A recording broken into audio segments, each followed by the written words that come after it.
Welcome to Long Lost Brothers, the podcast devoted to fitness, brotherhood, and the overall acquisition of betterment. My name is Brett Scott. And I'm Jesse Cole. And we are the Long Lost Brothers. Jesse? Indeed. A major portion of the United States is literally on fire. What the fuck's going on out there, dude? Man, all right. So, okay. So basically, it's like the California, like the whole Northwest is on fire, and I mean all the way down to like New Mexico. I think like Nevada is not on fire, but I think that's because it's primarily desert. Yeah, there's nothing to burn. Yeah. Yeah, and it's wild, and it's like super smoky. Like I've been like the last 3 days, like I've had to like wake up my room's upstairs, and like I live on a harbor, right? So it's usually not like, just open the window, put a fan. You don't need like an air conditioner per se. Yeah. Like there's not a lot of houses with like central air built here because it doesn't really get that hot, Right. But you can't open the window at night. So it's super hot and then muggy. So I've been like waking up like with these like pounding headaches and, it's not because of the heat, but because just like the smoke is just like making me sick. I've been having to like take my ass down to the couch where it's like 20 degrees cool downstairs. And so I don't know, this smoke's been affecting me pretty good, but I'm also a big baby, so but so yeah. Is this like a normal thing like you've dealt with throughout your life though? Like has there been No. That's it. I mean there's like if you live in the Northwest, like, yeah, there's forest fires, for sure. Like, I mean, there's a forest fire. Yeah, I don't even know what that's like. Like here, we have some woodland areas, but there's never any fucking fires. We don't have fires like that. Yeah, forest fires are a thing. It's like, like California burned up last year, right? Like, pretty good. Well, now it's like that, but it's in Oregon and Washington as well. And I mean, there's like some conspiracy theories saying that like Antifa is starting the fires, and that's why their protests have stopped. Yeah. I don't want to get all wackadoodle with it, but that's just what some theorists are saying.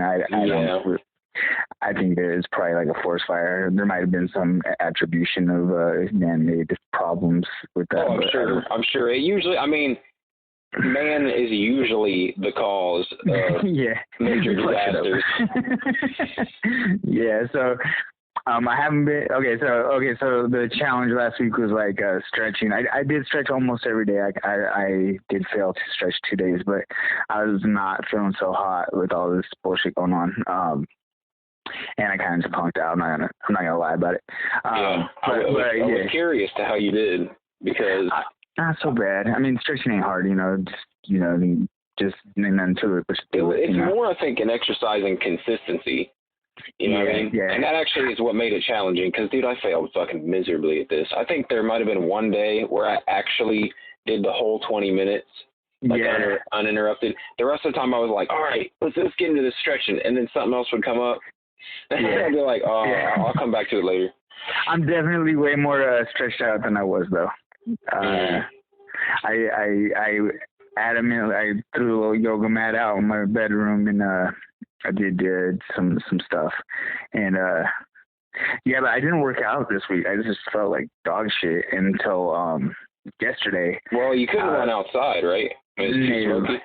No, I could not. And then I just wasn't feeling it. I just my shoulders banged up my shoulder's pretty fucked up right now. I'm not gonna lie. I'm sorry. It's all right. I still feel bad, man. Well, it's not your fault because it's like I always deal with shoulder issues because I always have like an impingement, like, and I used to swing a hammer a lot, so like this isn't my first rodeo with like shoulder issues, so it's like I just got to baby step it for a couple weeks and so it's not the blame doesn't solely rest on the challenges. No, I mean, whatever. I'm going to do fucking weirdo meathead shit regardless of whatever we're doing. Right. It's, I mean, it's part of the game, All right, so would you say that you like completed the challenge? Did you somewhat complete the challenge? I would give myself like a B- on the challenge. If we're, I would say that it is probably not as thorough. Because it's not like, okay, because the other challenges have always been like, okay, we're just going to go do the thing and then we're done. Yeah. This one's like, no, we have to do the thing and do it again and again and again. So, like, I would say, like, I got, like, 5 out of the 7 days. Yeah, like, this presented a chink in my armor, dude. And I think, like, if nothing else, it's made me realize something about myself. Like, really realize it, because I'm really good at doing the big things. I'm really good at doing the super hard, super crazy, super intense things. The things that are, they hurt, but they're fun in a way. They're like an event, but like it's the daily consistency shit that I struggle with, even in life, like the little things. Same. You know, that's why it's like folding and putting my clothes away when I get them out, when the dryer's done or whatever. I hate it. It's like I'll be like, I need to fold these and put them away. And then like I start to it, and then it's like, oh, I got shit to do.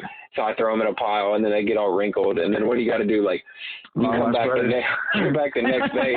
I got to throw them back in and fluff them up, dude. I got to fluff them up. Do that. I'll hang them up later. So, this has made me realize, because I fucking failed this challenge miserably.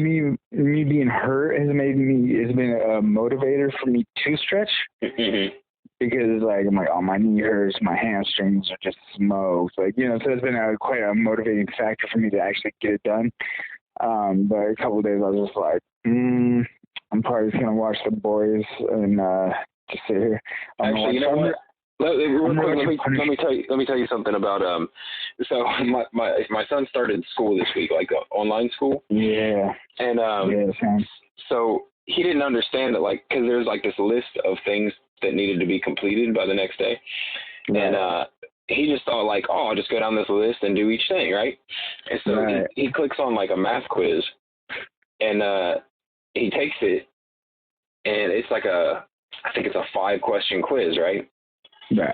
And he finishes it. He's like, Daddy, I wasn't sure about everything on there. He's like, but I mean, at the end, he's like, I mean, I think I did pretty good. I got 60%. I'm like, all right. Like, Cameron, you did about as good at that quiz as I did at the Long Lost Brothers Challenge this week. About 60%. He couldn't understand why. He was like, Dad, that's more than half. Right? It's like, I got more than half right. I'm like, yeah, but that's not how they judge, proficiency. Right. Anyway, so you finally started watching The Boys. Yeah, that's a pretty good show. I'm enjoying it. It's dope, right? Yeah. I like the ultra realistic, like, it's kind of like, what if superhero, like, people with powers actually existed in the real world? Like, how would those people act? Yeah, because I think if I had if I had Homelander's abilities, I would be a super douche. Yeah, wouldn't you? I'm just when I'm like healthy and strong and have abs, it's kind of get douchey as it is. If I could fly and had laser beam eyes, yeah. I someone had a nicer car than me. I'd laser beam in half just to do it. Dude, it's like how would you not be like a crazy fucking narcissist if you were like the most powerful person on the planet? Right.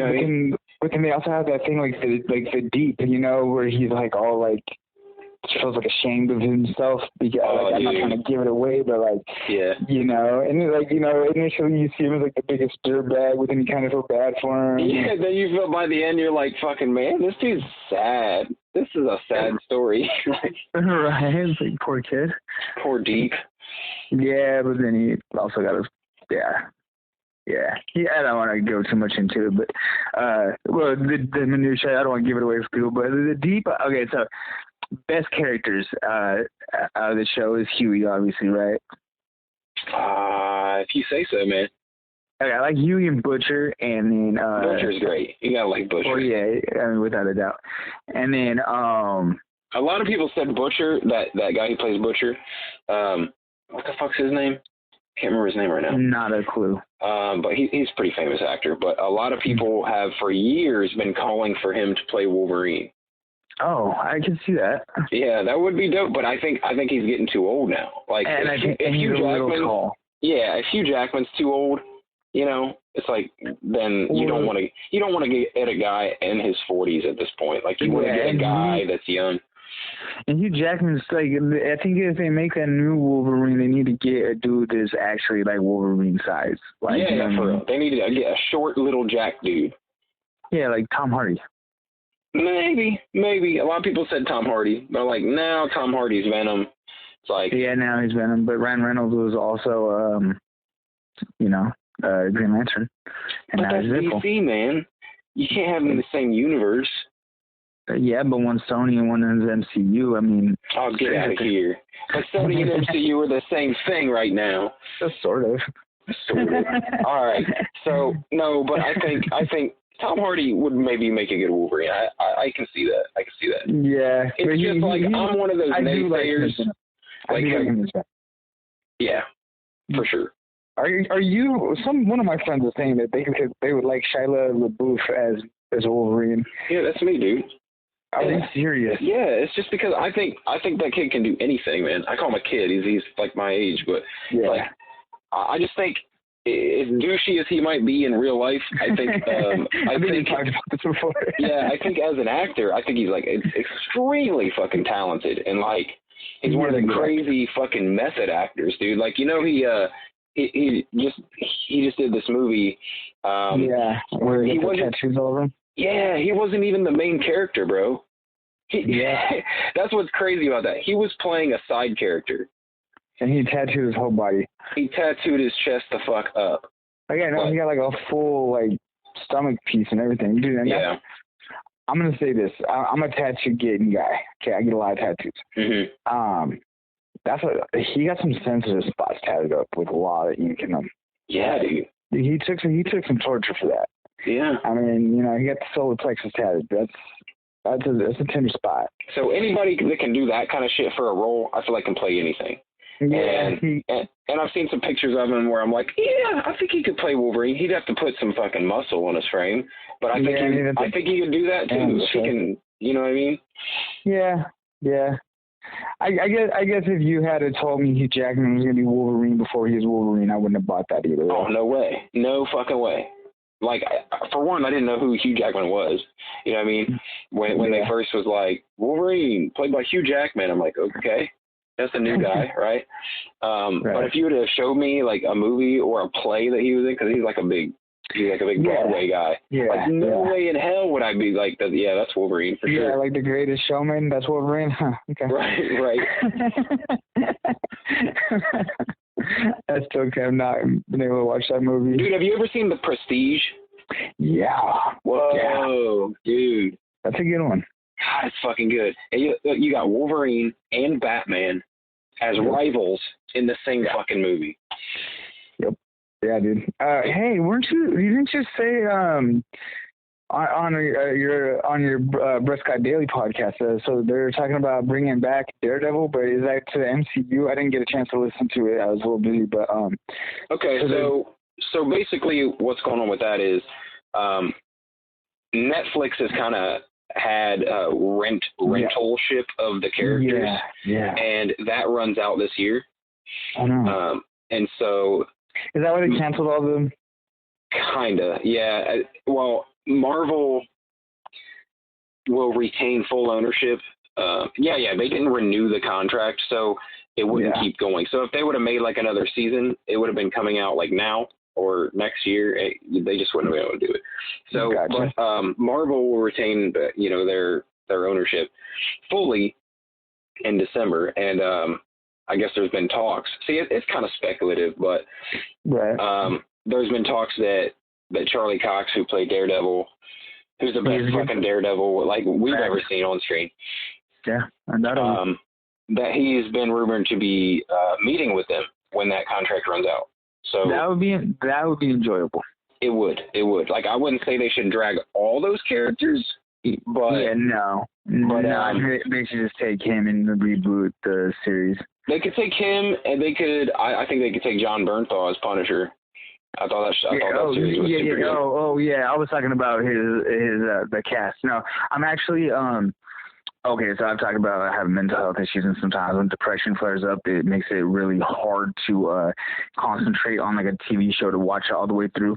Mm-hmm. So anyway, I tried to watch Punisher a couple times, and I just couldn't wrap my brain around it. But right now, I'm actually watching The Punisher, and I'm rewatching it and getting into it, and I'm really liking it. I never realized that Billy Russo was Billy the Beaut or any of that, because one of the most underrated freaking superhero movies ever is Punisher Warzone.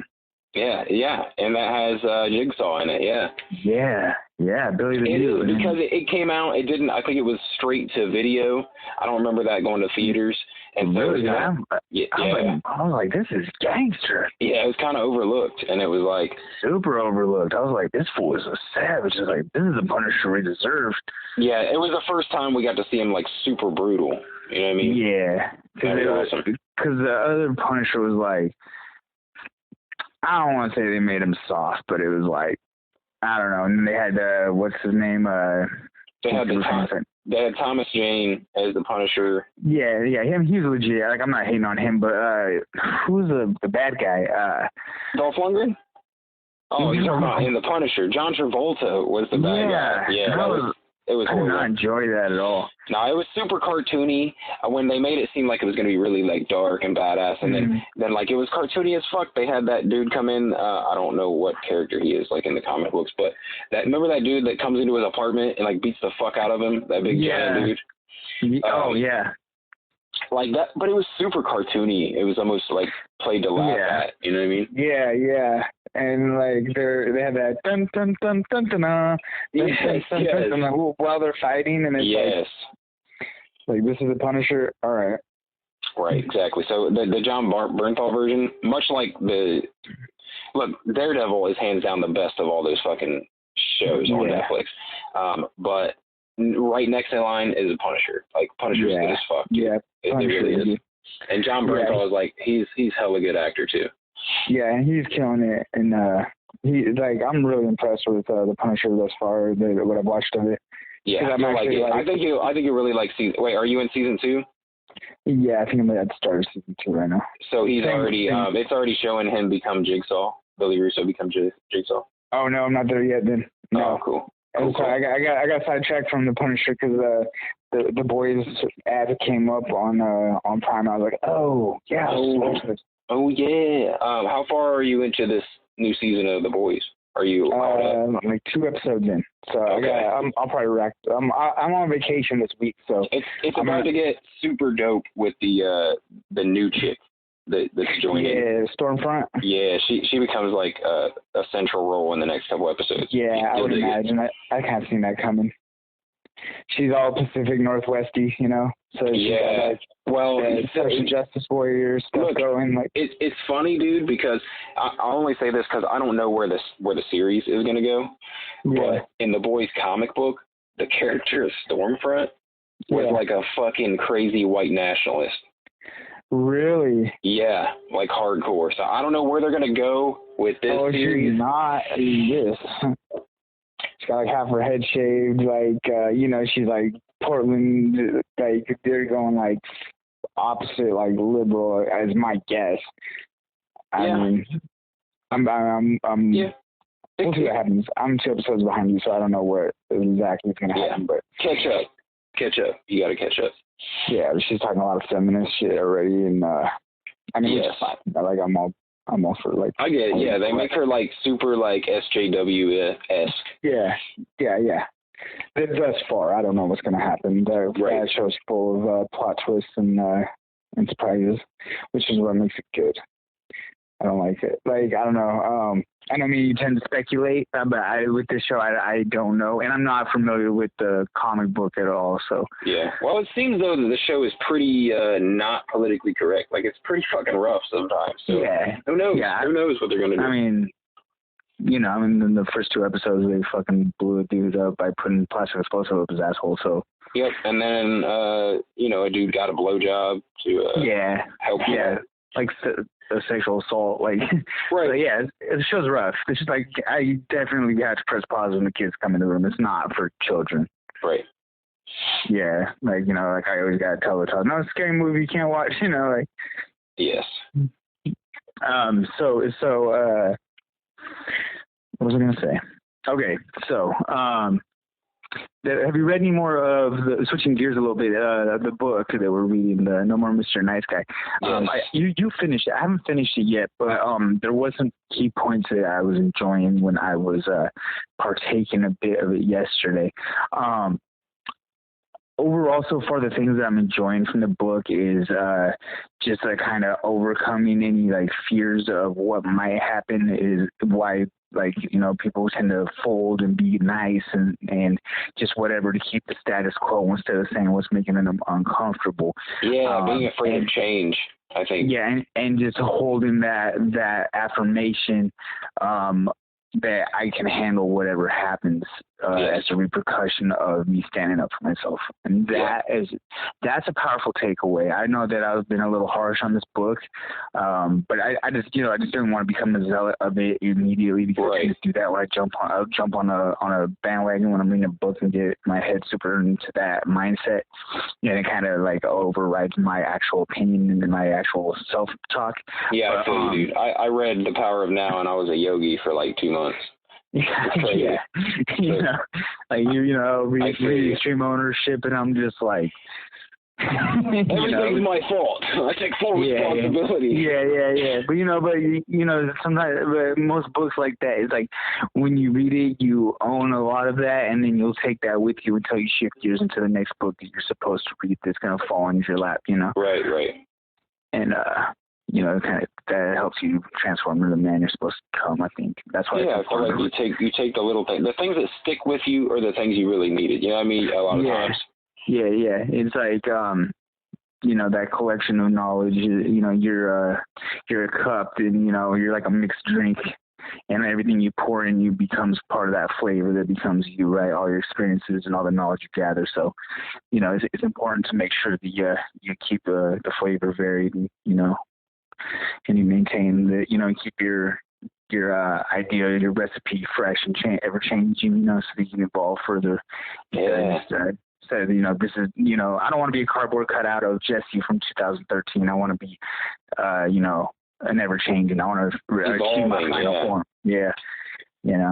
I think we should say too, just for people who maybe didn't hear the last episode or know what's going on here, we are reviewing a book each month, and this is our first one, and it's called No More Mr. Nice Guy this month by Robert A. Glover, and that's the book we're going to talk about a little bit each episode throughout September. So if anyone wants to read along, that'd be awesome, and you can hit us up on Instagram, or send us an email at longlostbrothers@gmail.com, longlostbrotherspodcast@gmail.com, and chat it up with us. But follow along, read the book, and next month we'll choose a new book and do this all over again. Yeah, and I think that this is a powerful discipline for our brothership. Because then it's because even if we pick a book that's dog shit, it's if every month we're reading a book that's furthering our betterment. I think that's dude. That's not only is it just good for us individually, 12 extra books a year on personal development, but it's also a way for you and I to be friends. You know what I mean? It's it's like something we share. It's something we're going through together, and that we're obtaining this. It's like we're taking a class together. You know what I'm saying? Yeah. And so we can bounce ideas off each other, and also we're both getting the same information, maybe taking different things from it, whatever.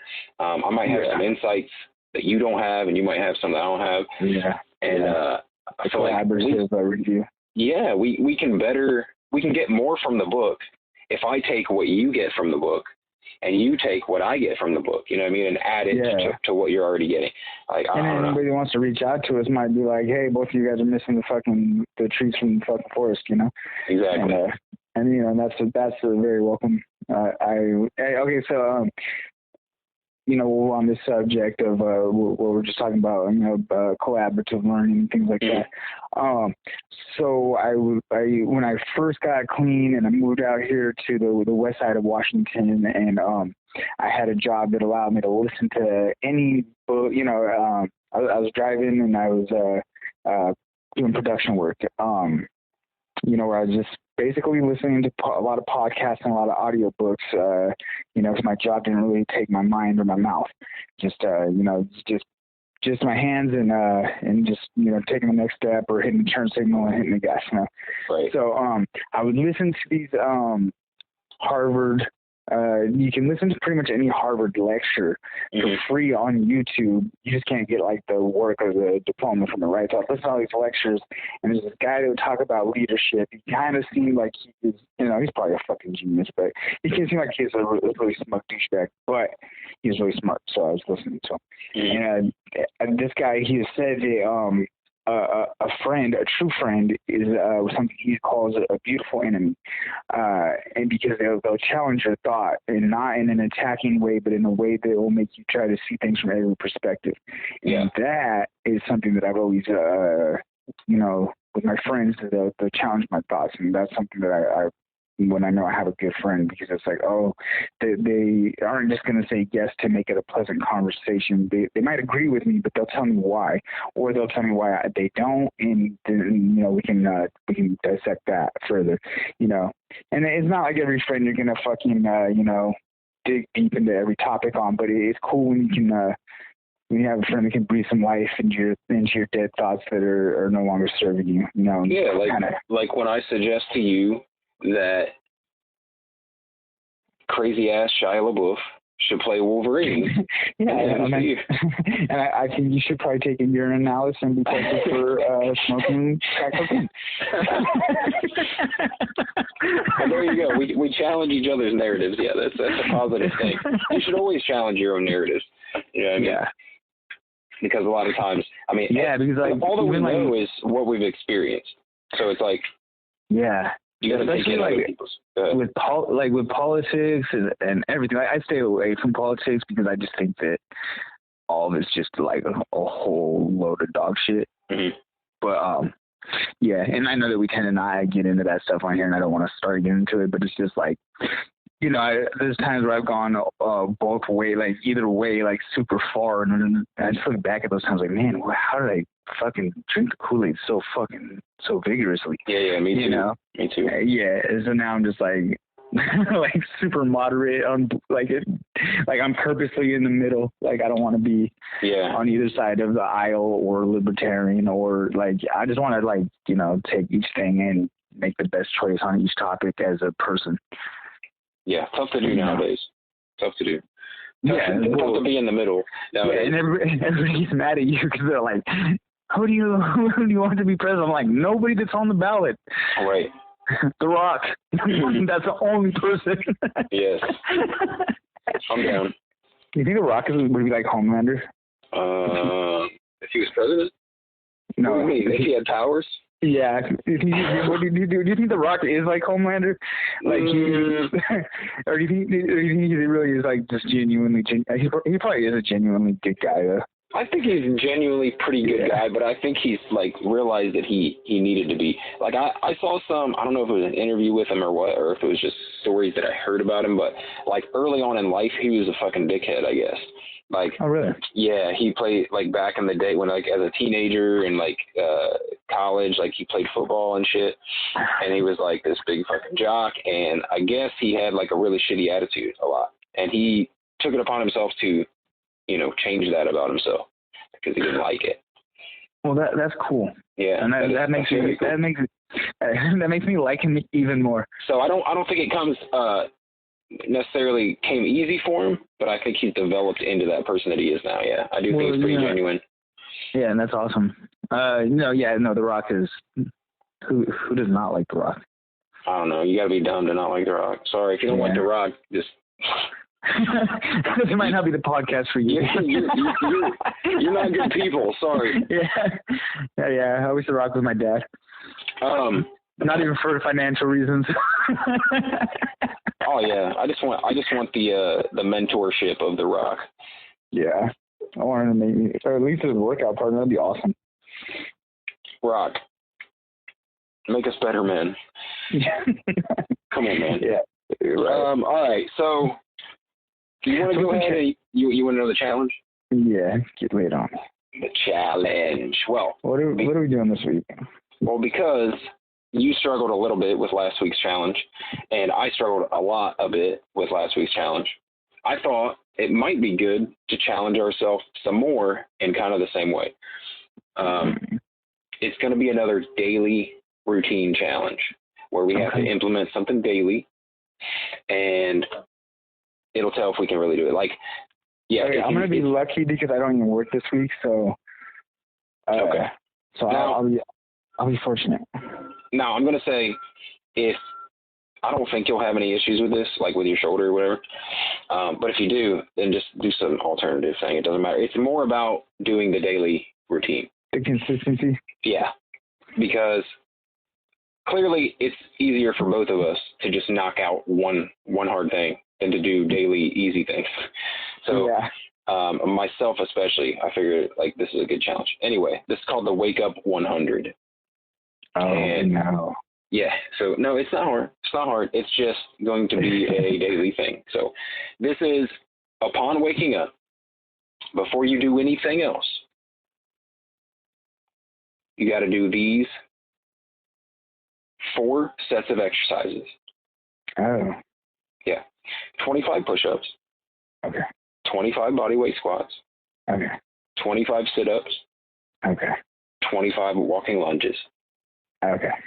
That's it. So you just wake up and you do that. Yeah, it's a way to get the blood flowing, get the body moving right away. I feel like I feel like it's a good. This is a really good one. I'm just thinking my wife's going, what the fuck is he doing? Yeah, like what are you doing? Immediately out of bed, drop to the floor, start knocking out push-ups. Yeah. That is actually going to be super doable. Yeah, I think it's really easy. I just think it's going to be good for setting a routine because you'll get up, and if you do it right away, that's why I made it the Wake Up 100, because like it'll be easier to implement if it's like we're thinking about it, like first thing I got to do. Whereas the stretching challenge, you could kind of fit it into your day anywhere. I think that challenge left too much room for pussing out. Yeah, maybe it did. I think we need to make it more regimented. But and tomorrow I plan to squat for the first time since the pandemic has get under that squat rack. Damn, since you've become a runner. Yeah, so I'm probably I'm gonna do that at 6:00 in the morning. So I guess that 100 is gonna come real early, but so that's gonna be fun. I'm curious as to how much I can squat. Like, I'm gonna try and give it a run for the money. I know I think I can still put up 3 wheels. Like, I don't think I've lost that much strength, but I've lost a lot of weight. Yeah, like makes a big difference, man. Yeah, like my belt. Some of that weight is muscle, bro. Unfortunately, some of that weight you lost is muscle. My belt, like I have to like unscrew it and screw it down and take it down a notch because I've got it's like a clamp belt, like an Inzer. Yeah, so I gotta like unscrew it and put it down the next notch. I did that tonight. Anyway, so I'm wondering what the kid's made of. Yeah, I'm interested. I think I went back to a gym for the first time this week. Oh yeah, tell me about that. It was terrible. It says on the door of our gym like you have to wear a mask to come in this motherfucker. So I'm like, all right, I'm gonna stick to the rules, like right now. Half the people in this gym were not wearing masks, which is weird because in my city everyone is masked up all the time. Everywhere, the grocery store, the fucking. I mean, there's even like dumbasses walking around the fucking park. Like, there's people walking down the street, not within hundreds of yards of another human being wearing a mask. Like, I do not wear a mask when I run. No, hell no. So, but in this gym, I'm like, okay, it's a gym. That's the rule. I'm gonna wear my mask. So I go in, and like half the people weren't wearing masks, and I understood very quickly why. It's damn near impossible to get a decent workout with a fucking mask on. Like, I'm not even doing nothing crazy. I did some pull-ups. I did like a little bit of like dumbbell overhead presses and dumbbell bench press, and I couldn't fucking breathe, dude. Like, I couldn't breathe. Like, I'd get done with a set, and I'm, like, so gassed because I can't breathe. Yeah, because the oxygen restriction. So what kind of mask do you got? I was wearing my daughter's Beanie Boo mask. And yeah. I couldn't find my mask. It's like a little kid fucking I don't know what it is. It's like the little kid stuffed animals that have giant fucking puppy dog eyes. They're like big glossy eyes. Anyway, nice. Yeah, it had a little owl, a little picture of an owl on it with giant eyes. And anyway, so yeah, I wore that in there, and it sucked. It fucking sucked. If I may. Yeah. There's these masks. Okay, so you know, I work in an office, and I'm a snazzy dresser. I try to be at work. So I got these little, the masks are like, they go around your neck, right? Like all the way. And so it's like a lot of construction workers wear them. But I got them so that I color coordinate off my pants and my shirt. And yeah, it's kind of slick.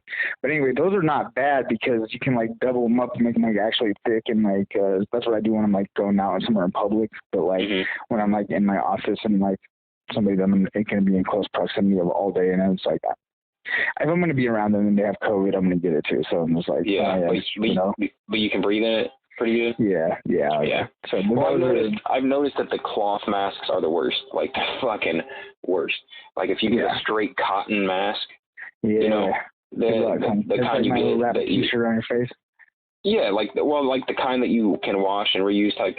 Like they're really thick and that you can't. I have a Wu-Tang one. I just had to buy it. It was $12 on Amazon. I couldn't help it. I said Wu-Tang. I said I wanted that Wu-Tang mask. I've been wanting to get a. You remember that show, The Watchmen? The HBO show. Oh, that would be legit. What's his name? I know what you're talking about. Oh, you're talking about the Rorschach mask. I was actually talking about the yellow police mask. Like, all the cops wear yellow, like straight yellow. Oh, yeah, okay. Yeah. That's gangster. I thought you were talking about Rorschach, yeah. Okay. Yeah, but I don't want people to think I'm a white supremacist. You know? Is that his thing? Did you watch the show on the HBO when they did the Watchmen? Yeah. So those dudes were like fucking white supremacists. And they all wore Rorschach masks. So. Oh, yeah, okay. That sucks because Rorschach was not. He was just really didn't like rapists. Yeah, actually, I'm on that. Rorschach was into saving the kids, saving children. Hashtag. He was, but actually, Rorschach, the character, is like he's like this super conservative dude. He's like, so. Yeah, like there might be some undertones there. Right. All right, so let's wrap this thing up. I got to get back to work. You probably got to get back to your family. So, everybody, thank you for listening to episode 11 of Long Lost Brothers. And if you want to reach out to us, man, you can hit us up on Instagram. I'm at Real Brett Scott. He is at Cole with a K. Or you can email me at coletrain@gmail if you want to like chop it up or something. Or look us up on Facebook. Just type in Long Lost Brothers and you'll see our page. We post there quite often. We got little motivational memes and shit, and we post all of our podcasts there in podcast form and YouTube form. So if you're into that, do that. Find us there. Yeah, if you're a Facebooker, go on Facebook. If you're on Instagram, go on Instagram. We're not hard to find. And we'll check you guys out next week, man. All right. Later. All right.